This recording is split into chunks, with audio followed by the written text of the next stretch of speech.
Pessoal, a melhor maneira de fazer o tempo passar rápido já deve ter descoberto, né? Na aula de matemática pode ser fazendo exercício, mas de via de regra na vida, né, quando o nosso cérebro está compenetrado em fazer alguma coisa, fica à vontade, fica à vontade. Quando nosso cérebro se concentra em alguma coisa, fica à vontade. Então o nosso cérebro ele para de prestar atenção na passagem do tempo e aí pô, meu Deus, já! Né? Quantas vezes, geralmente, quando é que o nosso cérebro fica concentrado em alguma coisa durante bastante tempo? Quando a gente gosta da coisa. Quando a gente gosta da coisa. Se o cara tá com tesão no jogo, o cérebro fica tão concentrado naquilo que tu para de ficar pensando, ai, passou 10 minutos, ai, passou 5 minutos, ai, falta 5 minutos. E aí tu fica lá 2, 3 horas, de repente, porra, tá noite, cara, quanto tempo eu fiquei aqui? Aí olha só, se o cara odeia fazer uma coisa. Eu lá com os 13 anos eu botei a cabeça que eu ia trabalhar. Eu vou trabalhar. A minha mãe falou, tu não vai trabalhar. Não, eu vou trabalhar. Tu não vai trabalhar e tá acabado. E aí eu morava num bairro bem pequenininho, todo mundo se conhecia no bairro, e não deu outra. Um dia eu saí de casa, fui num cara que eu sabia que tinha uma fábrica de pirulito, e falei, cara, eu vou trabalhar, quanto é que tu me paga aí pra embalar os pirulitos? Mas o cara conhecia do meu pai, né? No outro dia meu pai estava sabendo que eu estava empregado numa fábrica de pirulito. Merda. Aí minha mãe não quer trabalhar? Tudo bem, trabalha pra mim. Vai tirar a erva daninha do gramado, vai lá, pega aqui os instrumentos e vai lá. Amigo, deu 15 minutos do primeiro trabalho da minha vida, pô, mas eu não quero mais trabalhar. 15 minutos arrancando meus dedos tudo cheio de espinho, já eu não, né? 15 minutos, falta 3 horas para acabar um expediente, eu não quero. Mãe, pode me demitir que eu não vou mais trabalhar. Ou seja, né, cara, quando a gente tá fazendo algo que é desgostoso, tu fica toda hora concentrado na passagem do tempo, e aí não passa. Aí não passa. Esse é o detalhe. Por isso que o amigo tem razão, nós vamos ter que fazer exercício para o tempo passar rápido. Mas antes disso, olha só como o ser humano é um bicho criativo.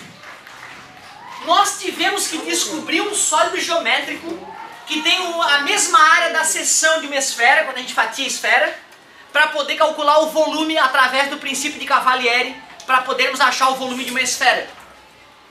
Aquelas aulas não é absorvida por qualquer pessoa. Tu pode até ter entendido no dia que eu fiz, mas repetir aquilo, cara, pô, o cara não faz, aí acha que sabe. Quando o cara vai fazer, trava. E é assim que eu aprendi as deduções na minha vida.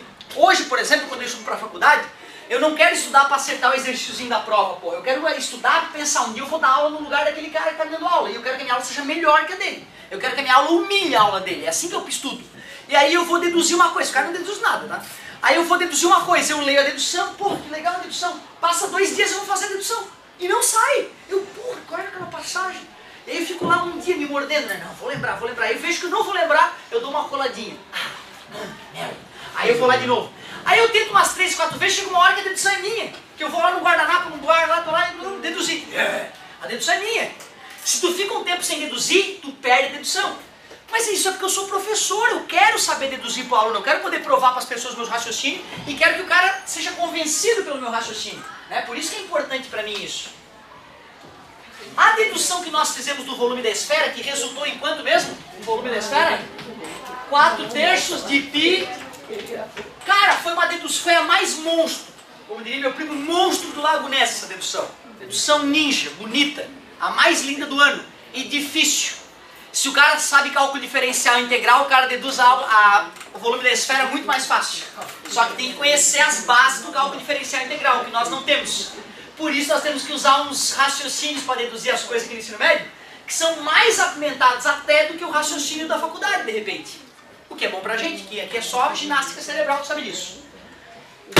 Peguei essa esfera que tem este volume, onde R é o raio da esfera. E olha o que eu fiz. Peguei lá no centro da esfera, desenhei aqui na superfície da esfera um hexágonozinho, tá vendo? E liguei esses pontos desse hexágonozinho ao centro da esfera. Eu fiz um prisma. Desculpa. Uma pirâmide eu fiz. Prisma seria se fosse hexágono e hexágono, né? E as faces paralelas, né? É uma pirâmide. Pirâmide hexá. Porque a base é um. Como é que calcula o volume de uma dessas pirâmides aqui, considerando que esse cara tem uma certa área da base? área da base. O volume de uma. Parabéns, área da base vezes a altura. Vocês concordam comigo? E vocês concordam que se eu sou doente e começo a imaginar mais um hexágonozinho aqui? Dá para imaginar mais um prisma hexagonal ali? E mais outro? Dá para encher essa esfera com vários prismas hexagonais? Todos iguais. Todos com a mesma área da base.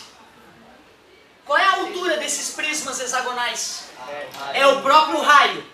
Então vocês têm que concordar comigo que esse volume total, que é 4/3 de πr ao cubo, ele pode ser obtido por a área da base de um deles vezes a altura, que é o raio, sobre mais a área de outros vezes a altura sobre mais muitas dessas. Tu concorda comigo? Se eu somar várias dessas aí, dá o valor que eu quero. Mas tu também deves concordar que o R, que é a altura, é igual para todos. E o 3, que está embaixo, é igual para todos. Eu posso colocar em evidência. 4/3 de πr ao cubo é o volume total. Mas como eu separei, usando a minha imaginação, em várias pirâmides hexagonais, eu vou colocar então o R e o 3 em evidência. Olha o que sobrou. Área de uma, mais área da outra, mais a área da outra.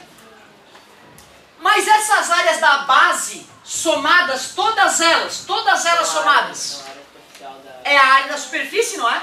Se eu somar as bases de todas essas pirâmides, é isso que eu estou querendo buscar hoje. A área dessas basezinhas todas das pirâmides imaginárias que eu criei para dar o volume da esfera. Então isso aqui que está entre parênteses é a superfície esférica. 4/3 de πr ao cubo é igual a R sobre 3 vezes a superfície esférica, a área. Corta 3 de um lado com 3 do outro, corta o R com o cubo, fica... E surge então que a área da superfície esférica é 4πr. Puta que pariu, quem foi o cretino que teve essa ideia? Quem foi o bosta que pensou em separar uma esfera em infinitos pirâmides hexagonais? Porra, cara, vai se ferrar que cabecinha, hein, cara? Aí o seguinte, ó, as primeiras vezes que essas formas surgiram foram assim, um gênio que teve uma sacada e pensou de um jeito que permitia calcular. Mas eles foram vendo, essa ferramenta é meio complexa, precisa de uma ferramenta mais poderosa. Até que o Newton teve a sacada final. Não, porra, vamos aprender a separar as coisas em tamanhos pequenos e calcular esses infinitos tamanhos pequenos somados. E foi desenvolvendo o cálculo diferencial integral. Hoje, qualquer um que tenha domínio mínimo de cálculo diferencial integral deduz todas as formas que nós deduzimos ao longo do ano com um único raciocínio simples e sempre igual. Que é o que vamos te apresentar no começo da faculdade, se tu tiver a fim de fazer alguma exata. Certo? Então tá aí, uma dedução bem criativa e bem bonita para a área da superfície esférica. Além dessa história de volume e área da esfera, a apostila trabalha uma última brincadeirinha, que é tu pegar uma esfera e desenhar ela ou dentro ou fora de uma outra figura geométrica e aplicar um Pitágoras para relacionar a aresta do cubo com o raio da esfera. Não entendi, professor. Tipo assim, ó, imagina que eu vou lá e desenho um cubo aqui dentro, perfeitamente encaixado, tá vendo? Como é que eu vou relacionar a esfera com o cubo? Eu preciso de uma relação matemática, né? Por exemplo, se eu te der o lado do cubo, como é que tu vai achar o raio da esfera? Ou se eu te dou o raio da esfera, tem a ver com a diagonal. Vocês concordam que se eu saio lá, o cubo ele vai lá para trás, né? Encosta lá atrás da esfera. Se eu saio daquela arestinha do cubo, lá de trás, e vou... Deixa eu desenhar um cubo primeiro, né? Se eu faço uma esfera aqui em volta, galera, não fica claro que essa parte encosta na esfera e essa outra parte também? Ou seja, a diagonal do cubo é o diâmetro da esfera. Então esse é o papo final, mas e se for o contrário? E se eu tiver um cubo e dentro do cubo eu fiz a esfera? Foi dentro do cubo agora que eu fiz a esfera. A largura do cubo é o diâmetro da esfera. Então essa é a parte final da matéria, entendeu? Agora ele vai começar a jogar uma esfera dentro de um cubo, dentro de um cone, vai te dar o que está acontecendo e tu vai ter que, geralmente através de Pitágoras e desse tipo de bom senso que eu mostrei para vocês, matar a charada. para o tempo passar rápido, não é para aprender matemática, só para o tempo passar rápido, eu queria que tu desse uma olhada, ó, lá na página 54, lê aquela história, sólidos inscritos e circunscritos, dá uma lidinha e tenta fazer aquele troca de ideias. Uma paginazinha, parece um gibizinho, olha colorido, olha que bonito. Aí vira a página, ó, é só para fazer esses últimos troca de ideias da página, começa na página 55 e vai até a página 59. Uhul! É isso aí. Vai fazendo agora, vai até onde tu consegue, que aí na nossa última aula a gente vai corrigindo isso aí e bate um papinho final. Muito obrigado pela paciência e pela atenção. Empacou? Se concentrar vai passar bem rápido. Senão vai, o tempo vai se estagnar para todos sempre. E essa aula se multiplicará por 10 outras. Troca de ideias, fazer todos o troca de ideias até o final da apostila. Uhul! Que massa, cara!